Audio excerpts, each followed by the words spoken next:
नमः शिवाय भक्तजनों, आशा करते हैं आप सभी का दिन मंगलमय हो। आज फाल्गुन माह के छठे दिन हम शिव पुराण के छठे अध्याय का वर्णन करते हैं। तो आइए शुरू करते हैं। उससे पूर्व कृपया हमारे चैनल को सब्सक्राइब करें, अधिकाधिक शेयर व लाइक करें और कमेंट बॉक्स में अवश्य लिखें हर हर महादेव। सूत जी बोले, महर्षियों, पार्थिव लिंगों की पूजा करोड़ों यज्ञों का फल देने वाली है। कलयुग में शिवलिंग पूजन मनुष्यों के लिए सर्वश्रेष्ठ है। यह भोग और मोक्ष देने वाला एवं शास्त्रों को निश्चित सिद्धांत है। शिवलिंग 3 प्रकार के हैं, उत्तम, मध्यम और अधम। 4 अंगुल ऊंचे वेदी से युक्त सुंदर शिवलिंग को उत्तम शिवलिंग कहा जाता है। उससे आधा मध्यम तथा मध्यम से आधा अधम कहलाता है। ब्राह्मण, क्षत्रिय, वैश्य तथा शूद्रों को वैदिक उपचारों से आदर पूर्वक शिवलिंग की पूजा करनी चाहिए। ऋषि बोले, हे सूत जी, शिव जी के पार्थिव लिंग की कुल कितनी संख्या है? सूत जी बोले, हे ऋषियों, पार्थिव लिंग की संख्या मनोकामना पर निर्भर करती है। बुद्धि की प्राप्ति के लिए सद्भावना पूर्वक 1000 पार्थिव शिवलिंग का पूजन करें। धन की प्राप्ति के इच्छुक 1500 शिवलिंगों का तथा वस्त्र प्राप्ति हेतु 500 शिवलिंगों का पूजन करें। भूमि का इच्छुक 1000, दया भाव चाहने वाला 3000, तीर्थ यात्रा करने की चाह रखने वाले को 2000 तथा मोक्ष प्राप्ति के इच्छुक मनुष्य 1 करोड़ पार्थिव लिंगों की वेदोक्त विधि से पूजा आराधना करें। अपनी कामनाओं के अनुसार शिवलिंगों की पूजा करें। पार्थिव लिंगों की पूजा करोड़ों यज्ञों का फल देने वाली है तथा उपासक को भोग और मोक्ष प्रदान करती है। इसके समान कोई और श्रेष्ठ नहीं है, अर्थात यह सर्वश्रेष्ठ है।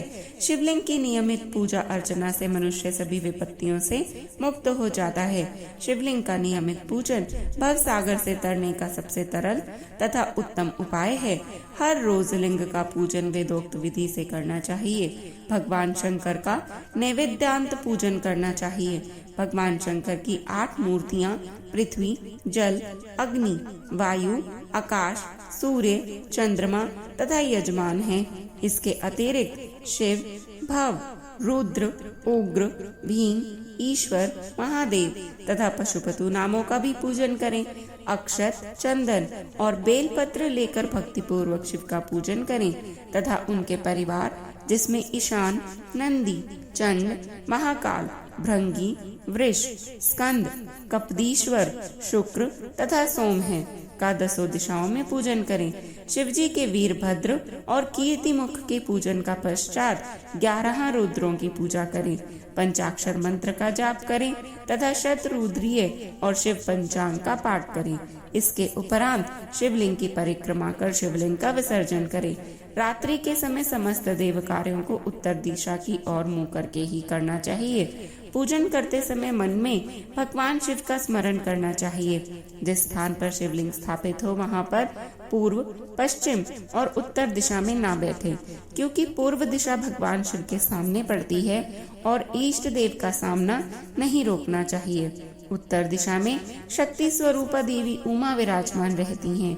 पश्चिम दिशा में शिव जी के पीछे का भाग है और पूजा पीछे से नहीं की जा सकती, इसीलिए दक्षिण दिशा में उत्तराभिमुख होकर बैठना चाहिए। शिव के उपासकों को भस्म से त्रिपुंड लगाकर रुद्राक्ष की माला, बेलपत्र आदि लेकर भगवान का पूजन करना चाहिए। यदि भस्म न मिले तो मिट्टी से ही त्रिपुंड का निर्माण करके पूजन अवश्य करना चाहिए। ऋषि बोले, हे सूत जी, हमने पूर्व में सुना है कि शिव को नैवेद्य ग्रहण नहीं करना चाहिए।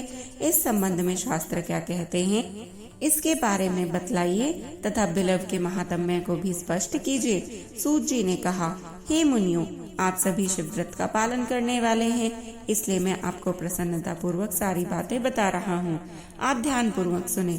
भगवान शिव के भक्त को जो उत्तम व्रत का पालन करता है तथा बाहर भीतर से पवित्र व शुद्ध है, अर्थात निष्काम भावना से भगवान शंकर की पूजा अर्चना करता है, शिव नैवेद्य का अवश्य भक्षण करना चाहिए, क्योंकि नैवेद्य को देख लेने से ही सारे पाप दूर हो जाते हैं। उसको ग्रहण करने से बहुत से पुण्यों का फल मिलता है। नैवेद्य को खाने से हजारों और अरबों यज्ञों का पुण्य अंदर आ जाता है। जिसके घर में शिव जी के नैवेद्य का प्रचार होता है उसका घर तो पवित्र है ही, बल्कि वह साथ के अन्य घरों को भी पवित्र कर देता है। इसीलिए सर झुकाकर प्रसन्नता पूर्वक एवं भक्ति भावना से इसे ग्रहण करें और इसे खा लें। जो मनुष्य इसे ग्रहण करने या लेने में विलंब करता है वह पाप का भागी होता है। शिव की दीक्षा से युक्त शिव भक्त के लिए नैवेद्य महाप्रसाद है। जो मनुष्य भगवान शिव के अलावा अन्य देवताओं की दीक्षा भी धारण किए हैं उनके संबंध में ध्यान पूर्वक सुनिए। ब्राह्मणों, जहाँ से शालग्राम शिला की उत्पत्ति होती है वहाँ उत्पन्न लिंग में रसलिंग में, पाषाण, रजत तथा सुवर्ण से निर्मित लिंग में, देवताओं तथा सिद्धों द्वारा प्रतिष्ठित लिंग में, केसर लिंग, स्फटिक लिंग, रतन निर्मित लिंग तथा समस्त ज्योतिर्लिंगों में विराजमान भगवान शिव के नैवेद्य को ग्रहण करना चांद्रायन व्रत के समान पुण्यदायक है। शिव नैवेद्य भक्षण करने एवं उसे सिर पर धारण करने से ब्रह्म हत्या के पाप से भी छुटकारा मिल जाता है और मनुष्य पवित्र हो जाता है। परंतु जहाँ चांडालों का अधिकार हो वहाँ का महाप्रसाद भक्ति पूर्वक भक्षण नहीं करना चाहिए। बाण लिंग, लोह निर्मित लिंग, सिद्ध लिंग उपासना से प्राप्त अर्थात सिद्धों द्वारा स्थापित लिंग, स्वयंभू लिंग एवं मूर्तियों का जहाँ पर चंड का अधिकार नहीं है। जो मनुष्य भक्ति पूर्वक स्नान कराकर उस जल का 3 बार आचमन करता है उसके सभी कायिक, वाचिक और मानसिक पाप नष्ट हो जाते हैं। जो वस्तु भगवान शिव को अर्पित की जाती है वह अत्यंत पवित्र मानी जाती है। हे ऋषियों, बिलव अर्थात बेल का वृक्ष महादेव का रूप है। देवताओं द्वारा इसकी स्तुति की गई है। तीनों लोकों में स्थित सभी तीर्थ बिलव में ही निवास करते हैं क्योंकि इसकी जड़ में लिंग रूपी महादेव जी का वास होता है। जो इसकी पूजा करता है वह निश्चय ही शिव पद प्राप्त करता है। जो मनुष्य बिलव की जड़ के पास अपने मस्तक को जल से सींचता है उसे संपूर्ण तीर्थ स्थलों पर स्नान का फल प्राप्त होता है। बिलव की जड़ों को पूरा यानी पानी से भरा देखकर भगवान शिव संतुष्ट एवं प्रसन्न होते हैं। जो मनुष्य बिलव की जड़ में अर्थात मूल भाग का गंध, पुष्प इत्यादि से पूजन करता है वह सीधा शिवलोक जाता है। उसे संतान और सुख की प्राप्ति होती है। भक्ति पूर्वक पवित्र मन से बिलव की जड़ में दीपक जलाने वाला मनुष्य सब पापों से छूट जाता है। इस वृक्ष के नीचे जो मनुष्य एक शिव भक्त ब्राह्मण को भोजन कराता है उसे 1 करोड़ ब्राह्मणों को भोजन कराने का फल मिलता है। इस वृक्ष के नीचे दूध घी में पके अन्न का दान देने से दरिद्रता दूर हो जाती है। हे ऋषियों, प्रवृत्ति और निर्वृत्ति के 2 मार्ग हैं। प्रवृत्ति के मार्ग में पूजा पाठ करने से मनोरथ पूर्ण हो जाते हैं। यह संपूर्ण अभीष्ट फल प्रदान करता है। किसी सुपात्र गुरु द्वारा विधि विधान से पूजा कराएं। अभिषेक के बाद अगहनी चावल से बना नैवेद्य अर्पण करें। पूजा के अंत में शिवलिंग को संपुट में विराजमान कर घर में किसी शुद्ध स्थान पर रख दें। निर्वृति मार्गी उपासकों को हाथ में ही पूजन करना चाहिए। भिक्षा में प्राप्त भोजन को ही नैवेद्य के रूप में अर्पित करें। निर्वृति पुरुषों के लिए सूक्ष्म लिंग ही श्रेष्ठ है। विभूति से पूजन करें तथा विभूति को ही निवेदित करें। पूजा करने के उपरांत लिंग को मस्तक पर धारण करें। ऋषि बोले, हे व्यास शिष्य सूत जी, आपको नमस्कार है।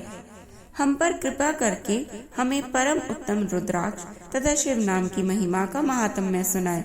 सूत जी बोले, हे ऋषियों, आपने बहुत ही उत्तम तथा समस्त लोगों के हित की बात पूछी है। भगवान शिव की उपासना करने वाले मनुष्य धन्य हैं। उनका मनुष्य होना सफल हो गया है। साथ ही शिव भक्ति से उनके कुल का उद्धार हो गया है। जो मनुष्य अपने मुख से सदाशिव और शिव नामों का उच्चारण करते हैं पाप उनका स्पर्श भी नहीं कर पाता। भस्म, रुद्राक्ष और शिव नाम की त्रिवेणी के समान महापुण्यमय है। इन तीनों के निवास और दर्शन मात्र से ही त्रिवेणी के स्नान का फल प्राप्त होता है। इनका निवास जिसके शरीर में होता है उसके दर्शन से ही सभी पापों का विनाश हो जाता है। भगवान शिव का नाम गंगा है, विभूति यमुना मानी गई है तथा रुद्राक्ष को सरस्वती कहा गया है। इनकी संयुक्त त्रिवेणी समस्त पापों का नाश करने वाली है। हे श्रेष्ठ ब्राह्मणों, इनकी महिमा सिर्फ भगवान महेश्वर ही जान पाते हैं। यह शिव नाम का महात्म्य समस्त पापों को हर लेने वाला है। शिव नाम अग्नि है और महापाप पर्वत है। इस अग्नि से पाप रूपी पर्वत जल जाते हैं। शिव नाम को जपने मात्र से ही पाप मूल नष्ट हो जाते हैं।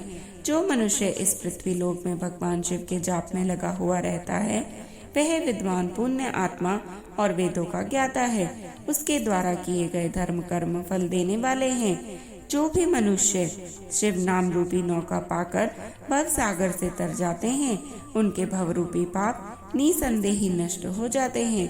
जो पाप रूपी दावानल से पीड़ित है, उन्हें शिव नाम रूपी अमृत का पान अवश्य करना चाहिए। हे मुनीश्वरों, जिसने अनेक जन्मों तक तपस्या की है, उसे ही पापों का नाश करने वाली शिव भक्ति प्राप्त होती है। जिस मनुष्य के मन में कभी न खंडित होने वाली शिव भक्ति प्रकट हुई है, उसे ही मोक्ष मिलता है। जो अनेक पाप करके भी भगवान शिव के नाम जप में आदर पूर्वक लग गया है, वह समस्त पापों से मुक्त हो जाता है। इसमें जरा भी संशय नहीं है। दावानल से दग्ध होकर उसके सारे पाप भस्म हो जाते हैं। जिसके भस्म लगाने से अंग पवित्र हो गए हैं और जो आदर सहित शिव नाम जपते हैं, वह इस अथाह भव सागर से पार हो जाते हैं। संपूर्ण वेदों का अवलोकन करके महर्षियों ने शिव नाम को संसार सागर को पार करने का उपाय बतलाया है। भगवान शंकर के एक नाम में भी पाप को समाप्त करने की इतनी शक्ति है कि उनके पातक कभी कोई मनुष्य कर ही नहीं सकते। पूर्व काल में इंद्रद्युम्न नाम का एक महापापी राजा हुआ था और एक ब्राह्मण युवती जो बहुत पाप कर चुकी थी, शिव नाम के प्रभाव से दोनों ही उत्तम गति को प्राप्त हुए। हे द्विजों, इस प्रकार मैंने तुम्हें शिव जी से नाम की महिमा का वर्णन किया है। सूत जी ने कहा, हे ऋषियों, अब मैं तुम्हारे लिए समस्त वस्तुओं को पावन करने वाले भस्म का महात्म्य सुनाता हूँ। भस्म दो प्रकार की होती है, एक महाभस्म और दूसरी स्वल्प भस्म। महाभस्म के भी अनेक भेद है। यह तीन प्रकार की होती है, श्रोता, स्मार्त और लौकिक। श्रोता और स्मार्त भस्म केवल ब्राह्मणों के ही उपयोग में आने योग्य है। लौकिक भस्म का उपयोग सभी मनुष्य जन कर सकते हैं। ब्राह्मणों को वैदिक मंत्रों का जाप करते हुए भस्म धारण करनी चाहिए तथा अन्य मनुष्य बिना मंत्रों के भस्म धारण कर सकते हैं। उपलों से सिद्ध की हुई भस्म आग्नेय भस्म कहलाती है। यह त्रिपुंड का द्रव्य है। अन्य यज्ञ से प्रकट हुई भस्म भी त्रिपुंड धारण के काम आती है। जाबाली उपनिषद के अनुसार अग्नि इत्यादि मंत्रों द्वारा 7 बार जल में भिगोकर शरीर में भस्म लगाएं। तीनों संध्याओं में जो शिव भस्म से त्रिपुंड लगाता है, वह सब पापों से मुक्त होकर शिव की कृपा से मोक्ष पाता है। त्रिपुंड और भस्म लगाकर विधि पूर्वक जाप करें। भगवान शिव और विष्णु ने भी त्रिपुंड धारण किया है। अन्य देवियों सहित भगवती उमा और देवी लक्ष्मी ने इनकी प्रशंसा की है। ब्राह्मणों, क्षत्रियों, वैश्यों, शूद्रों, वर्ण संकरों तथा जाति भ्रष्ट पुरुषों ने भी उद्दोलन एवं त्रिपुंड रूप में भस्म धारण की है। महर्षियों, इस प्रकार संक्षेप में मैंने त्रिपुंड का महात्म्य बताया है। यह समस्त प्राणियों के लिए गोपनीय है। ललाट अर्थात माथे पर बोहों के मध्य भाग से बोहों के अंत भाग तक जितना बड़ा त्रिपुंड ललाट में धारण करना चाहिए। मध्यमा और अनामिका उंगली से 2 रेखाएं करके अंगूठे द्वारा बीच में सीधी रेखा त्रिपुंड कहलाती है। त्रिपुंड अत्यंत उत्तम तथा भोग और मोक्ष देने वाला है। त्रिपुंड की एक एक रेखा में 9 देवता हैं, जो सभी अंगों में स्थित हैं। प्रणव का प्रथम अक्षर अकार, कार्यपति अग्नि, पृथ्वी, धर्म, रजोगुण, ऋग्वेद, क्रिया शक्ति, प्राहता स्वन तथा महादेव, ये त्रिपुंड की प्रथम रेखा के 9 देवता हैं। प्रणव का दूसरा अक्षर उकार, दक्षिणाग्नि, आकाश, सत्वगुण, यजुर्वेद, मध्य दिन, स्वन, इच्छा शक्ति, अंतरात्मा तथा महेश्वर, ये दूसरी रेखा के 9 देवता हैं। प्रणव का तीसरा अक्षर मकार, आहवनीय अग्नि, परमात्मा, तमोगुण, धुलोक, ज्ञान शक्ति, सामवेद, तृतीय सवन तथा शिव, ये तीसरी रेखा के 9 देवता हैं। प्रतिदिन स्नान से शुद्ध होकर भक्ति भाव से त्रिपुंड में स्थित देवताओं को नमस्कार कर त्रिपुंड धारण करें तो भोग और मोक्ष दोनों की प्राप्ति होती है। भस्म को 32, 16 8 अथवा 5 स्थानों में धारण करें। सिर, माथा, दोनों कान, दोनों आँखें, नाक के दोनों नथुने, दोनों हाथ, मुंह, कंठ, दोनों कोहनी, दोनों भुजदंड, हृदय, दोनों बगल, नाभि, दोनों अंडकोश, दोनों उरु, दोनों घुटने, दोनों पिंडली, दोनों जांघों और पांव आदि 32 अंगों में क्रमशः अग्नि, वायु, पृथ्वी, देश, 10 दिशाएं, 10 दिक्पाल, 8 वसुंधरा, ध्रुव, सोम, आम, अनिल, प्रातः काल इत्यादि का नाम लेकर भक्ति भाव से त्रिपुंड धारण करें अथवा एकाग्रचित होकर 16 स्थान में ही त्रिपुंड धारण करें। सिर, माथा, कंठ, दोनों कंधे, दोनों हाथों, दोनों कोहनियों तथा दोनों कलाइयों, हृदय, नाभि, दोनों पसलियों एवं पीठ में त्रिपुंड लगाकर इन 16 अंगों में धारण करें। तब अश्विनी कुमार, शिव शक्ति, रुद्र, ईश, नारद और वामा आदि 9 शक्तियों का पूजन करके उन्हें त्रिपुंड में धारण करें। सिर, बालों, दोनों कान, मुंह, दोनों हाथ, हृदय, नाभि, उरु युगल, दोनों पिंडली एवं दोनों पांवों, इन 16 अंगों में क्रमशः शिव, चंद्रमा, रुद्र, ब्रह्मा, गणेश, लक्ष्मी, विष्णु, शिव, प्रजापति, नाग, दोनों नाग कन्या, ऋषि कन्या, समुद्र तीर्थ इत्यादि के नाम स्मरण करके त्रिपुंड भस्म धारण करें। माथा, दोनों कान, दोनों कंधे, छाती, नाभि एवं गुह्य अंग आदि 8 अंगों में सप्तऋषि ब्राह्मणों का नाम लेकर भस्म धारण करें अथवा मस्तक, दोनों भुजाएं, हृदय और नाभि, इन 5 स्थानों को भस्म धारण करने के योग्य बतलाया गया है। देश तथा काल को ध्यान में रखकर भस्म को अभिमंत्रित करना चाहिए तथा भस्म को जल में मिलाना चाहिए। त्रिनेत्रधारी सभी गुणों के आधार तथा सभी देवताओं के जनक एवं ब्रह्मा और रुद्र की उत्पत्ति करने वाले परब्रह्म परमात्मा शिव का ध्यान करते हुए ओम नमः शिवाय मंत्र को बोलते हुए माथे एवं अंगों पर त्रिपुंड धारण करें। सूत जी कहते हैं, महाज्ञानी शिव स्वरूप शौनक, आप भगवान शंकर के प्रिय रुद्राक्ष का महात्म्य मैं तुम्हें सुना रहा हूँ। यह रुद्राक्ष परम पावन है। इसके दर्शन, स्पर्श एवं जप करने से समस्त पाप नष्ट हो जाते हैं। इसकी महिमा तो स्वयं सदाशिव ने संपूर्ण लोगों के कल्याण के लिए देवी पार्वती को सुनाई है। भगवान शिव बोले, हे देवी, तुम्हारे प्रेमवश भक्तों के हित की कामना से रुद्राक्ष की महिमा का वर्णन कर रहा हूँ। पूर्व काल में मैंने मन को संयम में रखकर हजारों दिव्य वर्षों तक घोर तपस्या की। एक दिन अचानक मेरा मन क्षुब्ध हो उठा और मैं सोचने लगा कि मैं संपूर्ण लोकों को उपकार करने वाला स्वतंत्र परमेश्वर हूँ। अतः मैंने लीलावश अपने दोनों नेत्र खोल दिए। नेत्र खुलते ही मेरे नेत्रों से जल की झड़ी लग गई। उसी से गौड़ देश से लेकर मथुरा, अयोध्या, काशी, लंका, मलयाचल पर्वत आदि स्थानों में रुद्राक्षों के पेड़ उत्पन्न हो गए। तभी से इनका महात्म्य बढ़ गया और वेदों में भी इनकी महिमा का वर्णन किया गया है। इसलिए रुद्राक्ष की माला समस्त पापों को नाश कर भुक्ति मुक्ति देने वाली है। ब्राह्मण, वैश्य, क्षत्रिय और शूद्र जातियों में जन्मे शिव भक्त सफेद, लाल, पीले या काले रुद्राक्ष धारण करें। मनुष्यों को जाति अनुसार ही रुद्राक्ष धारण करना चाहिए। आंवले के फल के बराबर रुद्राक्ष को श्रेष्ठ माना जाता है। बेर के फल के बराबर को मध्यम श्रेणी का और चने के आकार के रुद्राक्ष को निम्न श्रेणी का माना जाता है। हे देवी, बेर के समान रुद्राक्ष छोटा होने पर भी लोक में उत्तम फल देने वाला तथा सुख सौभाग्य की वृद्धि करने वाला होता है। जो रुद्राक्ष आंवले के बराबर है वह सभी अनिष्टों का विनाश करने वाला तथा सभी मनोरथों का पूर्ण करने वाला होता है। रुद्राक्ष जैसे जैसे छोटा होता है वैसे ही वैसे अधिक फल देने वाला होता है। पापों का नाश करने के लिए रुद्राक्ष धारण अवश्य करना चाहिए। यह संपूर्ण अभीष्ट फलों की प्राप्ति सुनिश्चित करता है। लोक में मंगलमय रुद्राक्ष जैसा फल देने वाला कुछ भी नहीं है। समान आकार वाले, चिकने, गोल, मजबूत, मोटे, कांटेदार रुद्राक्ष अर्थात उभरे हुए छोटे छोटे दानों वाले रुद्राक्ष सब मनोरथ सिद्धि एवं भुक्ति मुक्ति दायक है। किंतु कीड़ों द्वारा खाए गए, टूटे फूटे, कांटों से युक्त तथा जो पूरा गोल ना हो, इन 5 प्रकार के रुद्राक्षों का त्याग करें। जिस रुद्राक्ष में अपने आप डोरा पिरोनों के लिए छेद हो जाता है वही उत्तम माना गया है। जिसमें मनुष्य द्वारा छेद किया गया हो उसे मध्यम श्रेणी का माना जाता है। इस जगत में 1100 रुद्राक्ष धारण करके मनुष्य जो फल पाता है उसका वर्णन नहीं किया जा सकता। भक्तिमान पुरुष 550 रुद्राक्ष के दानों का मुकुट बना ले और उसे सिर पर धारण करे। 360 दानों का हार बना ले, ऐसे 3 हार बनाकर उनका यज्ञोपवीत धारण करे।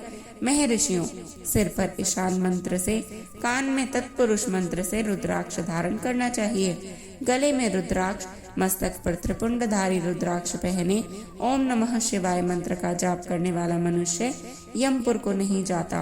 रुद्राक्ष माला पर मंत्र जपने का करोड़ों गुना फल मिलता है। 3 मुख वाला रुद्राक्ष साधन सिद्ध करता है एवं विद्याओं में निपुण बनाता है। 4 मुख वाला रुद्राक्ष ब्रह्म स्वरूप है। इसके दर्शन एवं पूजन से नर हत्या का पाप छूट जाता है। यह धर्म, अर्थ, काम, मोक्ष आदि चारों पुरुषार्थों का फल वाला है।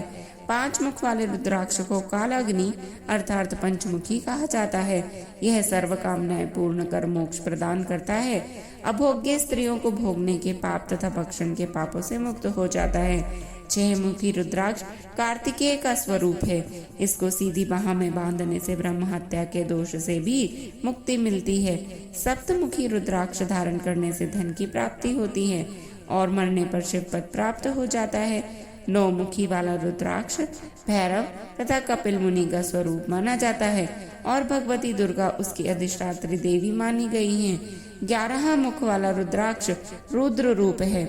इसको धारण करने से मनुष्य को सब स्थानों पर विजय मिलती है। जिस प्रकार 10 मुख वाला रुद्राक्ष साक्षात भगवान विष्णु का रूप है और इसको धारण करने से सभी मनोरथ पूर्ण हो जाते हैं, उसी प्रकार 11 मुख वाले रुद्राक्ष को धारण करने से मनुष्य को सब स्थानों पर विजय मिलती है।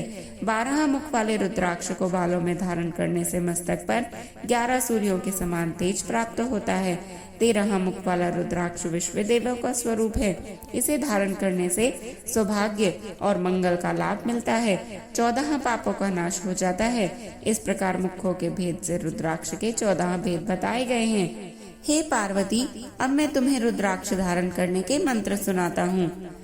ओम ह्रीं नमः, ओम नमः, क्लीं नमः, ओम ह्रीं नमः, ओम ह्रीं नमः, ओम ह्रीं हुं नमः, ओम हुं नमः, ओम हुं नमः, ओम हुं नमः, ओम ह्रीं हुं नमः, ओम ह्रीं रुं नमः, ओम हुं नमः, ओम क्रोंकोक्षरो नमः तथा ओम ह्रीं नमः। इन 14 मंत्रों द्वारा क्रमशः 1 से लेकर 14 मुख वाले रुद्राक्ष को धारण करने का विधान है। साधक को नींद और आलस्य का त्याग करके श्रद्धा भक्ति से मंत्रों द्वारा रुद्राक्ष धारण करना चाहिए। रुद्राक्ष की माला धारण करने वाले मनुष्य को देखकर भूत, प्रेत, पिशाच, डाकिनी, शाकिनी दूर भागते हैं। रुद्राक्षधारी पुरुषों को देखकर स्वयं में भगवान विष्णु, देवी दुर्गा, गणेश, सूर्य तथा सभी अन्य देवता भी प्रसन्न हो जाते हैं। इसलिए धर्म की वृद्धि के लिए भक्ति पूर्वक मंत्रों द्वारा विधिवत रुद्राक्ष धारण करना चाहिए। मुनीश्वर, भगवान शिव ने देवी पार्वती से जो कुछ भी कहा था वह मैंने आपको कह सुनाया। मैंने आपके समक्ष शिव विद्वेश्वर संहिता का वर्णन किया है। यह संहिता संपूर्ण सिद्धियों को देने वाली तथा भगवान शिव की आज्ञा से मोक्ष प्रदान करने वाली है। जो मनुष्य इसे नित्य पढ़ते अथवा सुनते हैं वह पुत्र पौत्र आदि के सुख भोग कर सुख में जीवन व्यतीत करके अंत में शिव रूप होकर मुक्त हो जाते हैं। ओम नमः शिवाय। इस प्रकार हमने शिव महापुराण की प्रथम संहिता श्री विद्वेश्वर संहिता को संपूर्ण किया।